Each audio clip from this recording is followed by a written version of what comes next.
सरलता, सहजता। एक मैंने कहानी पढ़ी थी अपने बचपन में, आपने भी पढ़ी होगी, बड़ी प्यारी कहानी, 5वीं 6वीं क्लास में। एक बहुत बड़े संत प्रवृत्ति के व्यक्ति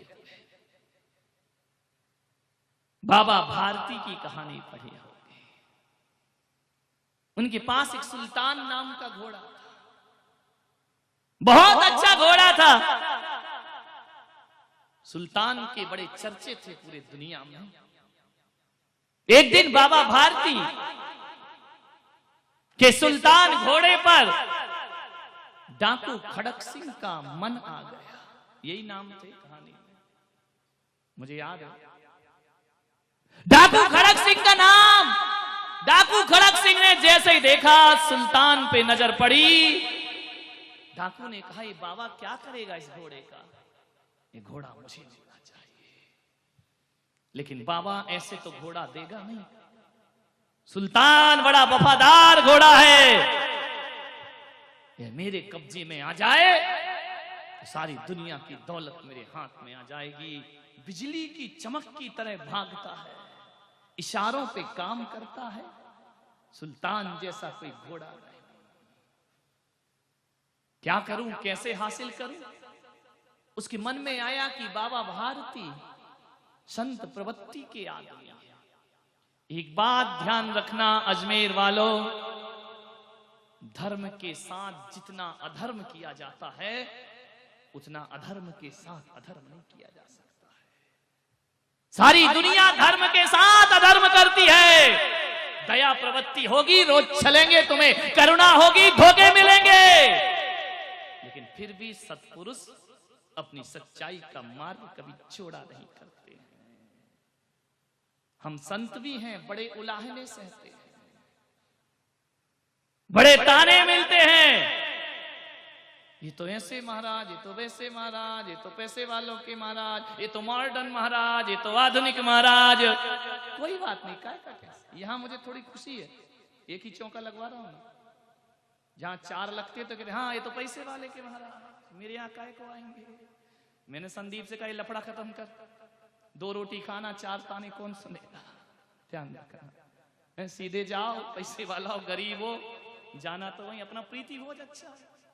काय को 1 घंटे हम भी परेशान हो, तुम भी हो, नहीं आए फिर हम गाली खाएं। सुबह से बनाओ, दिन भर पछताओ, लगे हैं मेहनत कर रहे, महाराज नहीं आए। वो किसी के यहाँ चले, हमें तो मालूम था वहीं जाओगे। जब तुझे मालूम था तो रामलाल पड़गा काय के लिए रहा था तू? बड़े एक गिलास 1000 रिस्क है हमारे साथ। बच्चों का खेल नहीं, एक गिलास में ताने मिलते हैं सुनने को, लेकिन सत्पुरुष इन सब से कभी अपने रास्ते को बदलते नहीं है, वही सफलता पाते हैं। कुछ तो लोग कहेंगे, लोगों का काम है कहना। ध्यान रखिए, ये तो अच्छा करो तो कहेंगे, बुरा करो तो कहेंगे, ये बाज नहीं आएंगे कहने से। ध्यान रखना, बर्तन के मुंह पे ढक्कन होता है, आदमी के मुंह पे कुछ नहीं होता। ध्यान रखना, उसमें ढक्कन कैसे रखो, विचार करो। बोलते रहेंगे, बोलने दो। बाबा भारती संत प्रवृत्ति का आदमी, धर्म के साथ अधर्म किया जाता है। डाकू खड़क सिंह ने कहा कि बड़े करुणा वाले, दया वाले हैं। रोज से मालूम था बाबा भारती जंगल के रास्ते से शहर में जाते हैं। एक चौराहे पर अपाहिज का रूप बनाया, भिखारी का, खड़ा हो गया, बैठ गया। जैसे बाबा का घोड़ा, बाबा निकले, बाबा भारती से कहा, त्राहिमाम मेरी रक्षा करो, मेरी दया करो, मैं अपाहिज हूं, मैं चल नहीं सकता। बाबा इस घोड़े पर मुझे बिठा के सड़क पार करा दो, जंगल से बाहर निकाल दो। बाबा भारती को अपाहिज को देखकर दया आई। संत हृदय ही तो दया करेगा ना। संत हृदय नवनीत समाना। संत कितना भी नाराज हो जाए, कितना भी क्रोधित हो जाए, कितना भी रुष्ट हो जाए, मगर संत हृदय नवनीत समाना। मक्खन जम जाता है, लेकिन थोड़ी सी आंच मिल जाए तो पिघलना प्रारंभ कर दिया करता है। संत का हृदय चट्टान का हृदय नहीं होता है। कभी कभी जिंदगी के सफर में अपने भक्तों से, अपने शिष्यों से रुष्ट हो जाता है, लेकिन जब वह भक्त अपनी भक्ति की आंच दिखाता है तो संत का हृदय पिघलना प्रारंभ हो जाया करता है। बहुत जल्दी पिघलते हैं, इसलिए लुटते हैं। पिघल गए बाबा भारती, दया आ गई, बोले आ बैठ, मैं पैदल चल लूंगा, तू घोड़े पर बैठ जा। जैसे ही घोड़े पर उस अपाहिज को बिठाया, लगाम पकड़ी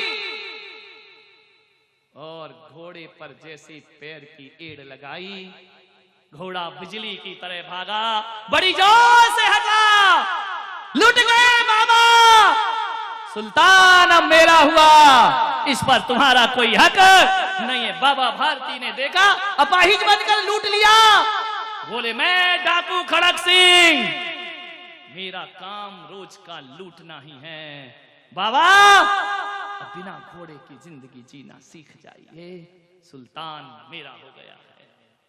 बाबा भारती ने कहा, ओ डाकू खड़क सिंह, एक बात सुन ले, हाथ जोड़कर मेरा तुझसे निवेदन है। बड़ी प्यारी कहानी है।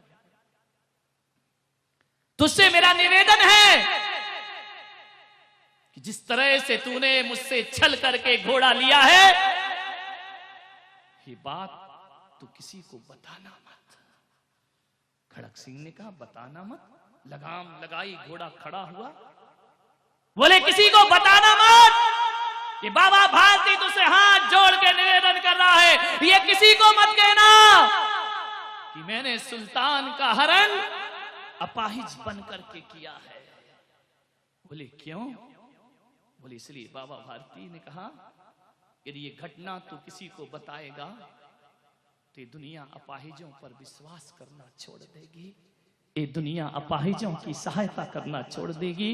तू मेरा घोड़ा ले गया कोई बात नहीं है, लेकिन इस दुनिया में जो सचमुच में अपाहिज हैं, तेरे इस छल से लोग सेवा करने का धर्म भूल जाएंगे, लोग दया करना भूल जाएंगे, करुणा करना भूल जाएंगे।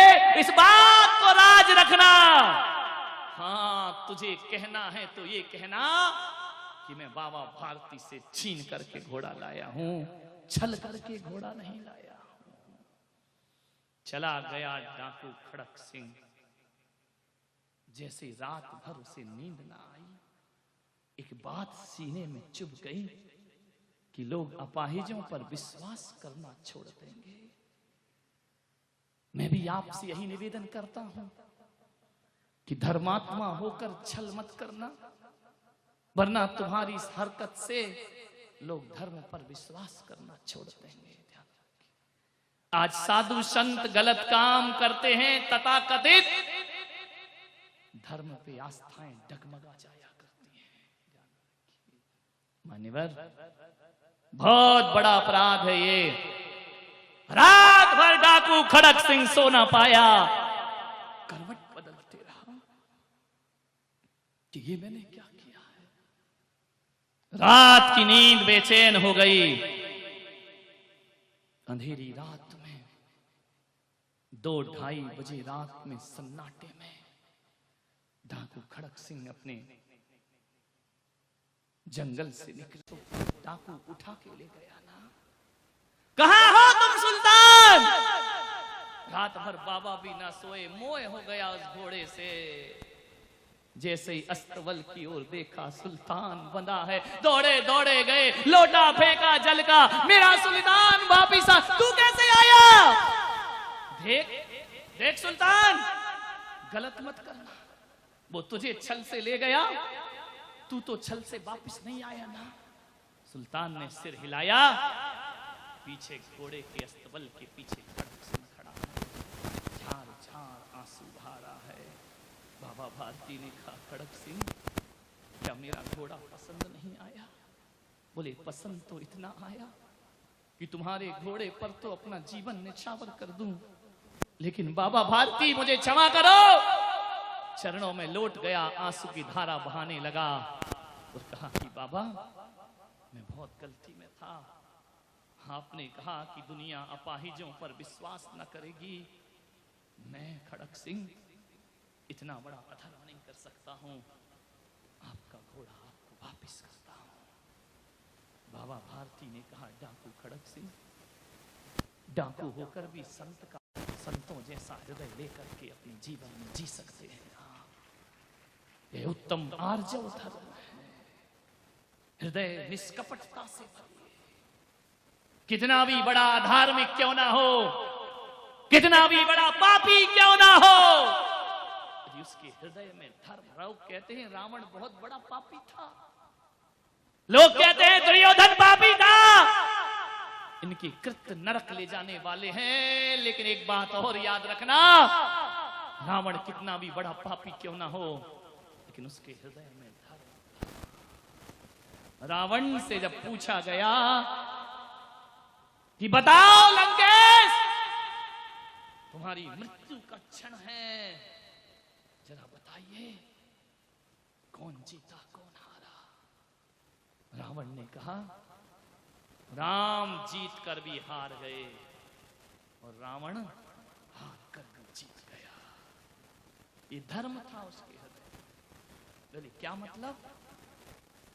रामायण कहती है कि रावण ने कहा मैंने अपने जीते जी राम को लंका में पैर नहीं रखने दिया, और मैं राम के जीते जी उनके बैकुंठ में पैर रखने जा रहा हूं। कौन जीता कौन हारा? मैं ही जीता हूं। रावण ने कहा यदि मैं सीता वापस लौटा देता तो राम ये तीर मेरे सीने में कभी ना मारते, और राम का तीर ना लगे तो रावण का उद्धार कैसे होगा? इतनी आस्था, इतना हृदय। राम एक बात याद रखना, जब तुम दुनिया से जाओगे तो तुम्हारे सामने कोई राम ना होगा, और आज मैं दुनिया से जा रहा हूं, मेरे सामने राम खड़े हुए हैं, मैं हार कर भी जीत। रावण कितना भी बड़ा पापी हो, हृदय में धर्म को स्थान देता है, और यही वजह है अजमेर वालों, ऐसा धर्म को स्थान देने वाला नराधम व्यक्ति भी जिसके हृदय में धर्म होता है, आने वाले समय में जैनों का तीर्थंकर बन करके खड़ा हो जाया करता है। ध्यान रखिए, आप संसार में जिए, परिवार में जिए, घर में जिए, रिश्तों में जिए, व्यापार में जिए, धर्म को स्थान जरूर है। बिना धर्म के इंसान तेरी मुक्ति होने वाली नहीं है। 10 दिन की शिविर की साधना, सीने में करुणा ना हो, सीने में दया ना हो, सीने में क्षमा ना हो, तो व्यर्थ है ये सब, इससे कुछ होने वाला नहीं है। करुणा में हृदय रखिए, अन्यायी को सजा दीजिए, दंड दीजिए, लेकिन सीने में दया होना चाहिए। मान्यवर, प्रतिशोध की ज्वालाओं में मत झुलसो, दशलक्षण धर्म की आराधना करो अपने जीवन में, बहुत कुछ प्राप्त होगा। मान्यवर, बिल्कुल सरलता अपने जीवन में अर्जित करने का प्रयास करिए। राष्ट्रपति अमेरिका के हुए रूजवेल्ट 80 अपने राष्ट्रपति के पद पर सुशोभित, 80 साल की महिला उनसे मिलने आई, परमिशन मांगी कि महामहिम राष्ट्रपति महोदया, मैं 80 साल की बुढ़िया एक गुहार लेकर आई हूं तुम्हारे राष्ट्रपति भवन। संदेश पहुंचा, राष्ट्रपति महोदया ने पूछा कि कौन है दरवाजे पर? बोले 80 साल की बुढ़िया है, आपसे मिलना चाहती है। राष्ट्रपति महोदया ने, देखो विदेशी लोग, फिरंगी लोग, उन्होंने अपने सेवकों से कहा उन बूढ़ी मां से कहो वहीं रहे, मैं आकर उनसे मिलती हूं। आकर मिलती हूं? बोले मैं आके मिलूंगी। वो नहीं आए मेरे पास, बोले आप राष्ट्रपति हैं, आप कैसे मिलेंगे? बोले नहीं, मैं राष्ट्रपति भले हूं लेकिन इतना जानती हो कि मेरी उम्र 60 साल है, उनकी उम्र 80 साल है। राष्ट्रपति पद की कीमत नहीं होती है। वो मेरे से 20 साल बड़े हैं, वो मुझसे मिलने नहीं बल्कि मैं उनसे मिलने जाऊंगा। ये होता है उत्तम आर्जव धर्म। मानिए नेताजी सुभाष चंद्र जी बोस एक जगह भाषण दे रहे थे, किसी ने एक जूता फेंक करके मारा। संसद में तो आजकल बहुत मारे जाते हैं। एक जूता फेंक कर मारा, नेताजी को लगा नहीं, उनके डाइस पर आकर रुक गया।